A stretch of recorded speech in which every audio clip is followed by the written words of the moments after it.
Fuck it, why not? Hello everyone, Iron Pizza 73 here today, and I'm here to answer the question of if you can beat Calamity mod without breaking any blocks. The rules are mostly the same, however I fleshed them out some more. I'll give the most important ones here, but the full list will be in the description. To start off, well, I'm obviously not allowed to break blocks. I can, however, use hammers to alter their shape. Second, the game is played in Journey Revengeance, however I have a few restrictions on what I can use. Extra placement range in godmode is banned. I can't use bars obtained by crates to craft weapons or armor. Either they're achieved by some other means or not at all. I also can't use the hammer bug for things outside of progression. Explosives that destroy tiles are banned. Rod of Discord / Normality Relocator is also banned, as it's pretty boring to just teleport around everywhere. The goal is to be either Supreme Calamitas or the Exomex. With that out of the way, let's actually get into the challenge. Going into this, I actually expected it to be impossible.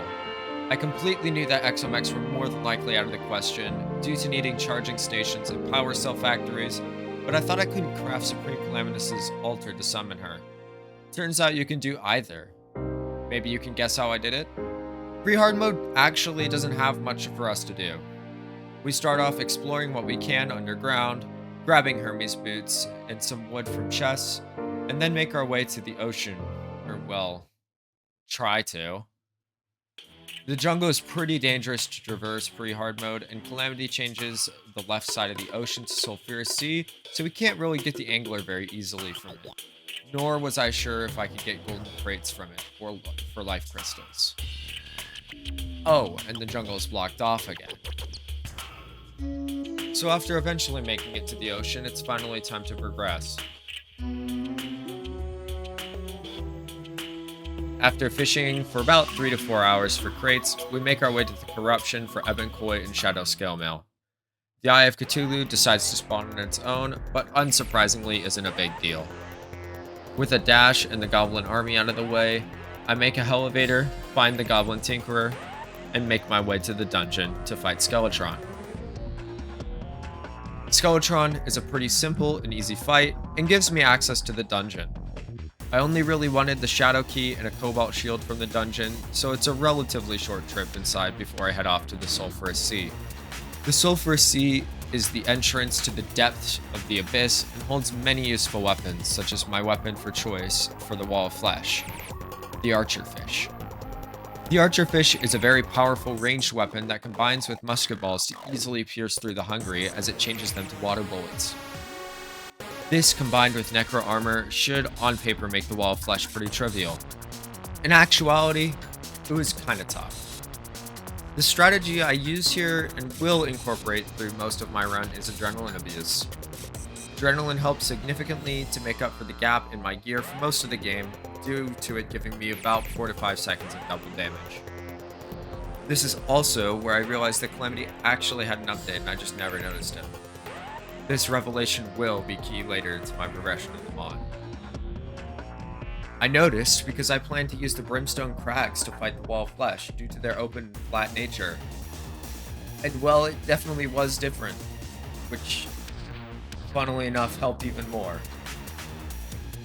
The actual Wall of Flesh fight took a few attempts due to it being a bit too fast when I reached the buildings, compared to how Master Mode was. So I had to kill it, preferably before I reached the Obsidian Tower area towards the center 2/3 of the Underworld. Eventually, though, I was able to kill it, and now we enter hard mode. In hard mode, I was already afraid of Plantera, due to what happened last time, and I was honestly planning to skip over Plantera entirely, since Calamity allows you to. But that's for later. For now, the concern is of the mechanical bosses. I first opt to grab myself teleportation and life force potions, both being very important for their own reasons. Teleportation for traversing the underground, and life force for the boost to max HP. I also take a short second to grab Fairy Wings, my go-to for most of hard mode, due to their easy access and good flight stats. Starting out, I actually wasn't sure where I wanted to go for weapons for the mechs. I had a few options, ranging from Laser Rifle to Onyx Blaster, and I could have used the Clockwork Assault Rifle, but considering I didn't get it from the first fight, I opted to not refight the wall. Eventually, I settled on the dart rifle and cursed dart combo, with chain guillotines as the side weapon. I actually completely forgot about these weapons the first time, and while dart pistol with Iker is generally superior to the dart rifle with cursed flames, it's still a fantastic weapon for the mechs. I use both for the twins, and then switch over to the Arbalist with holy arrows for Prime and the Destroyer. Arbalist shreds Skeletron Prime in a single adrenaline, and the Destroyer takes a couple attempts to fall, but eventually is defeated nonetheless. With the mechs out of the way, we take a bit of a detour to fight the Calamitas clone. I always love to use the Ponage Hammer on this fight, partially because it's good, and partially because...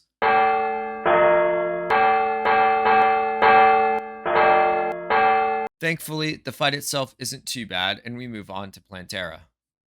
Wait, did you just say Plantera? Yes, remember how Calamity was updated?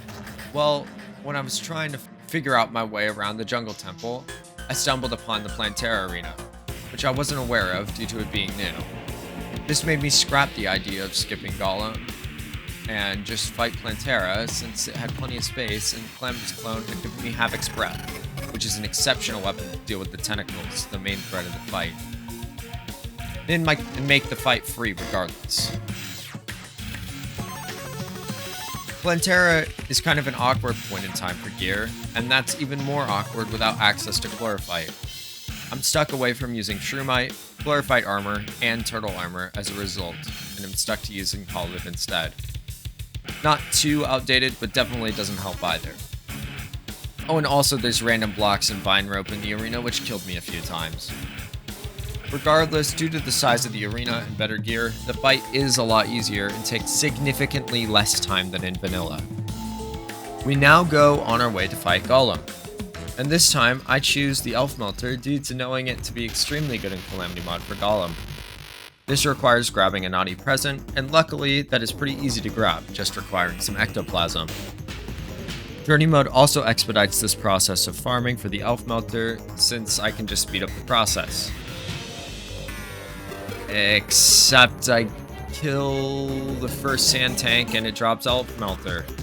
Calamity also makes Golem's arena much larger, at the cost of him having ridiculous jump height and spamming a bunch of projectiles. Overall, a tougher fight, and in the end I get my ass kicked for it.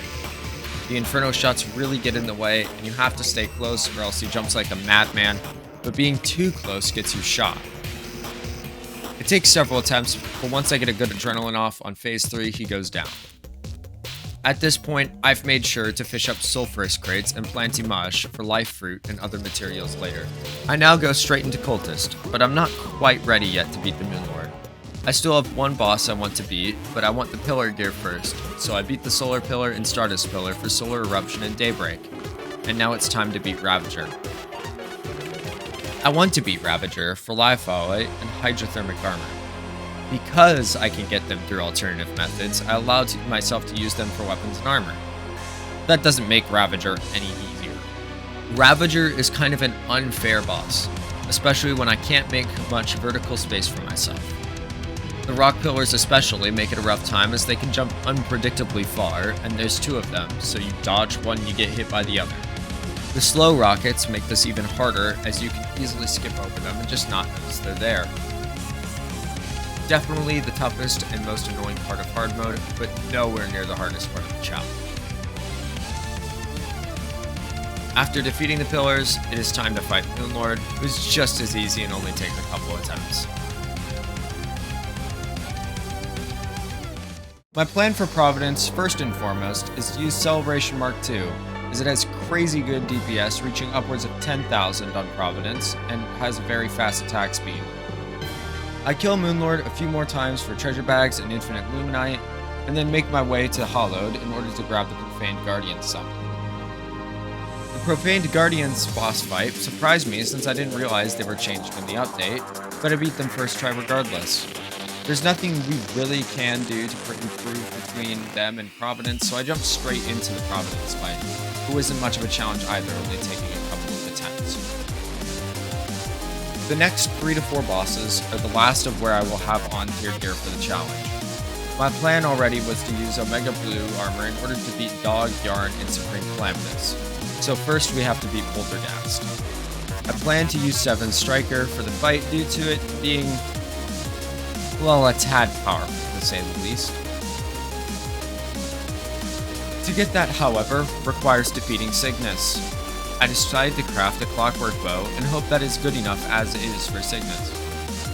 Cygnus takes a frustrating amount of attempts to beat due to his Pac-Man mode and projectile spam, but eventually I nail him down one attempt using Celebration Mark II a bit more to deal with the minions, and now we can fight Poltergeist with 7 Striker.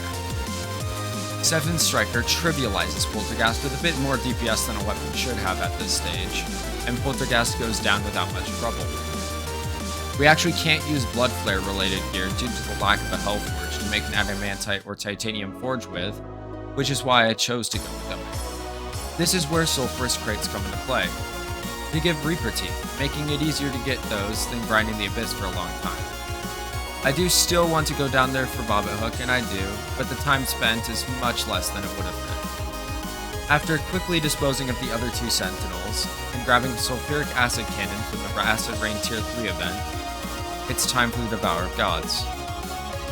Typically, I've struggled quite a bit on this fight, always dying to the head constantly, but for whatever reason I guess I've just stopped having a massive skill issue, and it only takes a couple tries to beat. Now is where things get complicated. I have no access to anything relating to Cosmolite bars except for progression-related reasons, due to the lack of being able to grab pumpkins for nightmare fuel, cutting me off from being able to craft a Cosmic Anvil. This means what I have, other than weapons, is about as good as it gets, and oh boy does it show. The weapon of choice I use for Yharon is the Death Whip. I choose it because it's easy to use versus Yharon due to its high projectile speed, even if it lacks high DPS, and most ranger accessories are much easier to access within my restrictions than other classes. Going into the fight, I knew it would be tough, but I underestimated just how tough it would be. Despite Yharon being one of my most practiced fights in Calamity mod, it was of the hardest. Yharon's damage is brutal, and the fight lasts about 5 minutes total, meaning it isn't a short one either. On top of that, I kept dying because I would miss time dashes, being used to harder difficulties of Calamity mod.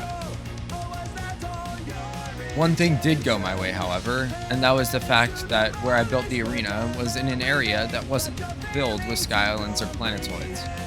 The only structure was a single small planetoid in an area I wouldn't cross all too much, so it usually wasn't a problem. After about 30 tries, it was clear my gear was not optimized enough to beat the fight. After some thinking and careful planning, I eventually settled on changing the following. Margaritas to heal with over Supreme Healing Potions as they reduce Dragonfire debuff time, Community to further reduce Dragonfire and provide flight time, Quiver of Nihility for the ability to deal extra damage with the marks, Princess Candles to increase damage, flight time, and defense slightly, using other alcohol buffs to further support my damage and defense, and optimizing Reforges for maximum damage, blending both lucky and menacing together. All of these changes, and the fight was still only a little easier to manage. The problem with using margaritas is they put you on potion sickness, activating the buff, meaning that if I wasn't careful I could die within the first 60 seconds of the fight easily, as I'd have no way to regenerate lost health. Another problem that became apparent was the lack of using a normality relocator. This meant that dodging bullet hells was a necessity rather than just teleporting through, and getting to the right place to do so without getting hit by Yharon could be difficult at times. Exceptional positioning at all times was key to winning this fight, consistency a requirement. I had many attempts get down to 15 or 20%, only to die because of a bullet I lost track of or not seeing Yharon teleport. It took probably around 50 to 60 attempts, but eventually I was able to finally get everything right, and Yharon was defeated. Unlike what I had expected when I first started, this isn't the end. You can, in fact, fight Supreme Calamitas. How? Well, it was actually something I accidentally found back in pre-hardmode. The main problem was getting the Brimstone Slag, but it was actually obtainable from a specific enemy in the crags, with the Spare Stone. Yeah, those little wheelie guys are the reason this is possible. Thanks, wheelie guys. Anyways, it was clear the rogue weapons I had received was not cut out for Supreme Calamities. I would have to use a different weapon. And what better to use than a ranger weapon like we've been using this whole time? I killed Yharon a few more times with the Wraithwing for the treasure bag. Now with actually good DPS, it wasn't so hard to kill him either, so it didn't take too long. The weapon of choice for this fight was the Dragon's Breath. Its low bullet spread allowed me to hit Scout with all of the bullets easily, and it didn't take too much aiming either for the brothers with the right click. Unfortunately, the best bullet we had was the Holy Fire bullet, and our DPS was still only around 20 to 30,000. This does mean, however, we can trade out our quiver for Yharon's gift. At this point, I also traded out the Margaritas for Omega Healing Potions due to the 60-second cooldown being more detrimental than the debuff shortening was helpful. Bullet Hell 1 is one of the hardest bullet hells in the fight, and it killed me many times not having a heal off cooldown for it. A problem still quickly arises, however. The other weapons from Yharon were not effective versus Brimstone Hearts. I already was aware of this and had a plan.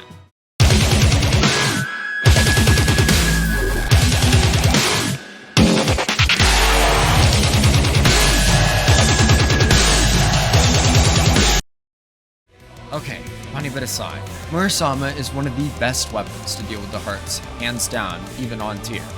It kills them in 2 to 3 hits, has a massive hitbox, and is not blocked by Sepulture, making it very efficient for clearing. Although I had practiced this fight a lot, having to no-hit it, which was something I had not yet done before, on top of using severely underpowered gear for the fight, was not a good recipe for success. One of the things I did to lessen the impact was to go to an even worse armor. I went all the way back to Vortex armor so I could have regen to just maybe survive 1 extra hit. It made an improvement to my survivability, but gear wasn't going to be enough to get me through this fight. The next issue was the brothers. The brothers phase is probably one of the hardest in the fight, where every extra second you spend in the phase, it gets significantly harder. Due to my clear lack of DPS, this could easily last 20 to 30 seconds. The most consistent way I found to get through it was to save my adrenaline for the phase and immediately kill off one brother. This helped a ton, as just having one brother to focus on made dodging significantly easier. I spent a solid 2 hours just practicing the later bullet hells with another mod. I wanted to be as consistent at them as possible, so when I did reach them, maybe, just maybe, I could beat Scal that attempt. I felt confident with Bullet Hell 5 after a few runs of it, but that wasn't what I was worried about. Bullet Hell 4 was what concerned me. There's more Brimstone Gigablasts, and with the addition of the moons, it gets really tight almost every time. And it's so late in the fight that dying there or immediately after was painful all the time. I also died because a tree cut a hole in my arena. Yeah, I never let that one happen again. I immediately locked that hole up. An unfortunate death too, considering it was one of the first runs I reached Bullet Hell 4 on. One thing was for certain though about the Supreme Calamitas. It was a very consistent fight. If I died, it was almost certainly my fault for one reason or another. Whether poor positioning, or lack of attention, or just being stupid and forgetting trees that can break the blocks. There was a reason for each one of my deaths, so I pressed on. The next major challenge was Soul Seekers. They were just a tad too far for Murasama to hit consistently, and I didn't want to rely on Dragon's Breath's low DPS for them. I tried Yarm's Crystal, Cosmic Discharge, and more, but none of them were all too spectacular for the phase.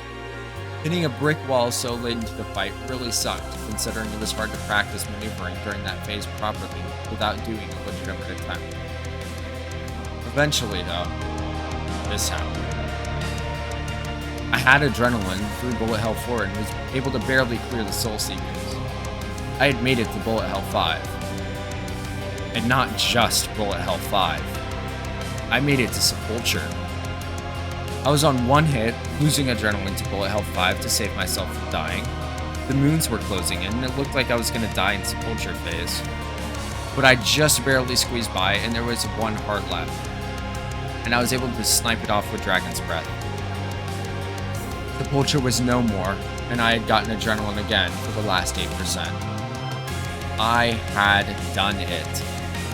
After over 150 attempts, I had beaten Supreme Calamitas. And with that, I had beaten Calamity without breaking a block. I was shaking. I didn't think that the first time I made it to Bullet Hell 5, I would actually beat it that attempt. I guess the practice really had paid off. So anyways, that's it for me. I had a ton of fun doing this challenge and would love to hear if you guys have any other challenges for me to do in the future. I really enjoy doing these challenges, and it means a lot to see people enthusiastic about them as well. I know exomechs are possible, but if I do them, I think I should save them for their own video, as they are one hell of a fight, and I may have to refight Scourge to beat them. If you would like to see that in the future, please let me know. Anyways, with all that aside, I hope you enjoyed the video. This has been Iron Pizza 73, and I'll see you next time.